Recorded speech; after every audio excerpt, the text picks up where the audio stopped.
My name is John, and I'm telling you about the day our quiet suburban life turned upside down. My wife, Sarah, and I live in a gated community in North Carolina, a place where the houses are neat, the lawns are manicured, and the HOA rules with an iron fist. We moved here a few years ago, wanting a peaceful spot to raise our two kids, Emily and Jake.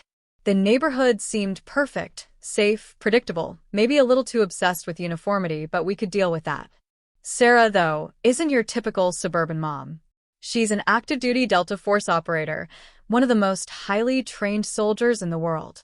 She doesn't talk about her work much, not even to me, but I know enough to understand she's faced dangers most people can't imagine.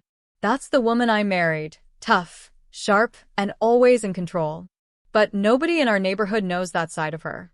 To them, she's just Sarah, the mom who coaches soccer and bakes cookies for the school fundraiser. That is, until the HOA police decided to mess with her. It all started on a Saturday morning last summer. The kids were at a sleepover, and I was in the garage tinkering with my old motorcycle. Sarah was out front, setting up some new solar-powered garden lights we'd bought. They were small, tasteful, nothing flashy, just little stakes with warm white LEDs to line the walkway. We'd checked the HOA guidelines beforehand, made sure everything was within the rules. Sarah's meticulous like that. She doesn't like loose ends, probably a habit from her training. Anyway, she was kneeling in the dirt, planting the last of the lights, when a golf cart rolled up. That's when I heard voices, hers, calm but firm, and another, loud and agitated. I stepped out of the garage, wiping grease off my hands, and saw Gary, the head of the HOA's Neighborhood Watch Committee.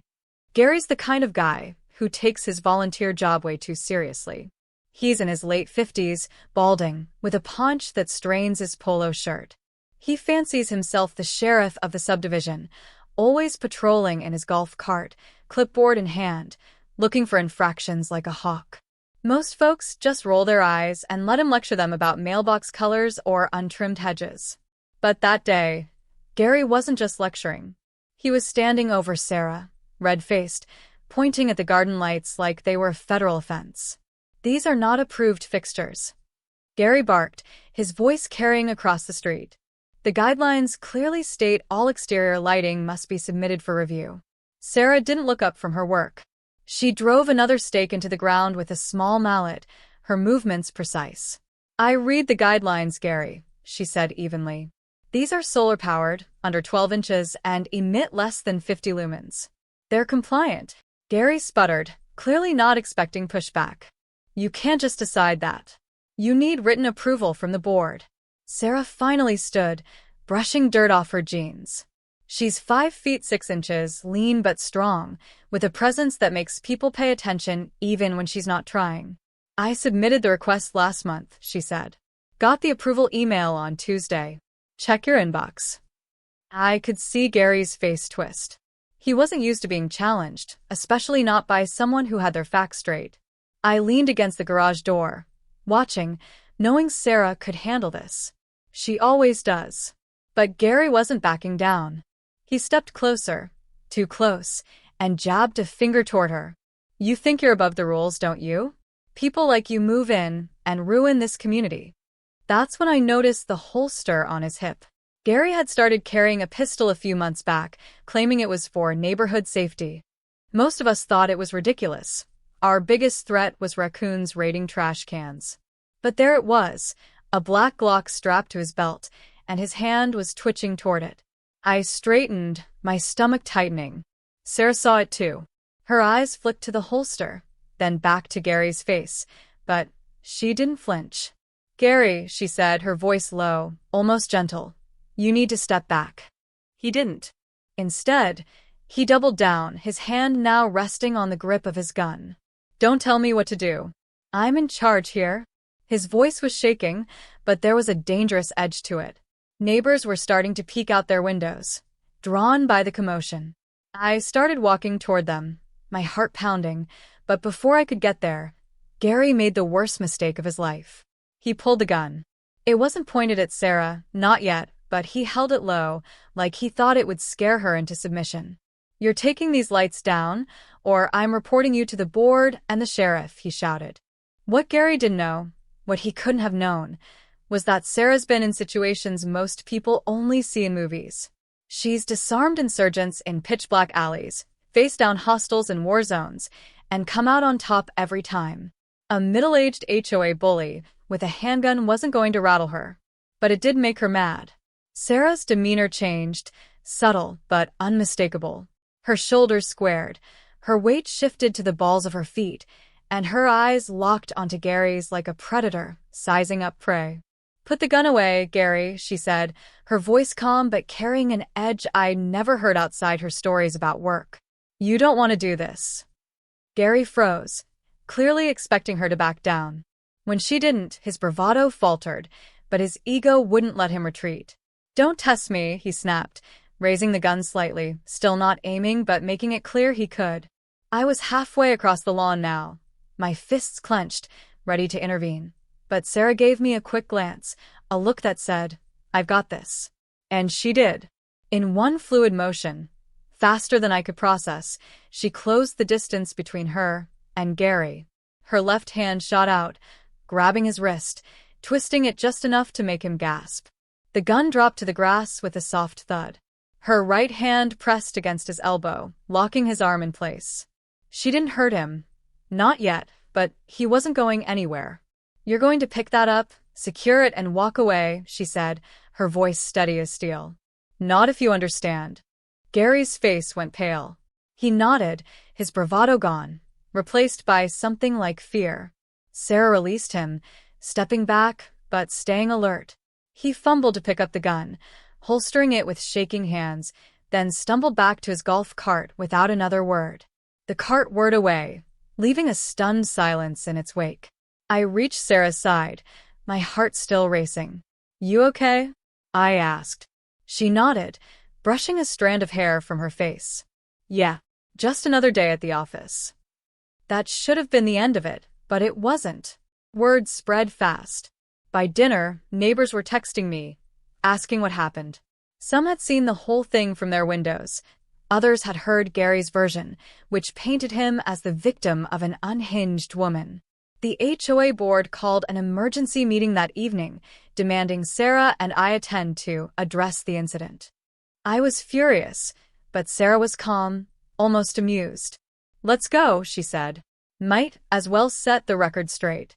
The meeting was held in the community center, a sterile room with fluorescent lights and folding chairs. About 20 residents showed up, along with the full HOA board, Gary included, looking smug despite the bandage on his wrist. The board president, Karen, a prim woman in her 60s, started things off. "We're here to discuss a serious violation of community standards," she said, glaring at Sarah. "Threatening a member of the Neighborhood Watch Committee is unacceptable." Sarah didn't react. She sat beside me, hands folded, waiting. I spoke first, laying out what happened, Gary's aggression, the gun, Sarah's response. I kept it factual, but my voice shook with anger. When I finished, Gary jumped in, claiming Sarah had attacked him unprovoked. A few of his buddies on the board nodded along, but the room was split. Some neighbors looked skeptical. Others whispered to each other, unsure who to believe. Then Sarah spoke. She didn't raise her voice or get emotional. She just laid it out, step by step, like she was debriefing a mission. Gary approached me about the garden lights, which were pre-approved. He escalated the situation by drawing a firearm. I disarmed him to ensure everyone's safety. That's all. She pulled out her phone, showing the email from the HOA approving the lights, and passed it to Karen. The room went quiet. Karen's face tightened. "That doesn't justify assaulting a committee member," she said. "It wasn't assault," Sarah replied. "It was a controlled disarmament. I'm trained to handle threats." Gary was a threat. A murmur rippled through the room. Gary's face reddened. "Trained? What, you took a self-defense class?" he scoffed. Sarah didn't take the bait. "I'm active-duty military," she said simply. "I've been trained to neutralize armed threats. You're lucky I didn't break your arm." The room erupted in whispers. Most people didn't know Sarah was military, let alone Delta Force. "She never advertises it, and I don't either. It's not something you broadcast." But now the cat was out of the bag, and the mood shifted. A neighbor, Tom, a retired cop, spoke up. If what Sarah says is true, Gary's the one who escalated this. Pulling a gun over garden lights? That's insane.